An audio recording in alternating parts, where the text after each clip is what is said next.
What is the real inflation rate? The US is experiencing its worst inflation in nearly half a century. So what is inflation? How is it measured? And do the numbers tell the whole story?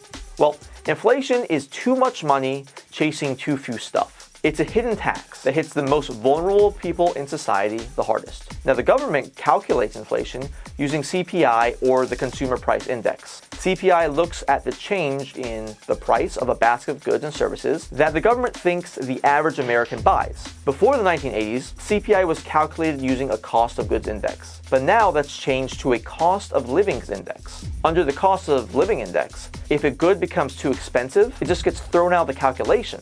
So instead of steak, they can substitute hamburger meat. Same thing across the board. You make inflation seem lower by including lower quality and cheaper items in the inflation estimate, which is pretty dishonest. This means the government is probably underestimating inflation. Now, never mind CPI or what the government is telling you, you can feel how expensive things are getting at the grocery store, the gas pump, your avocado toast brunch, and everything in between.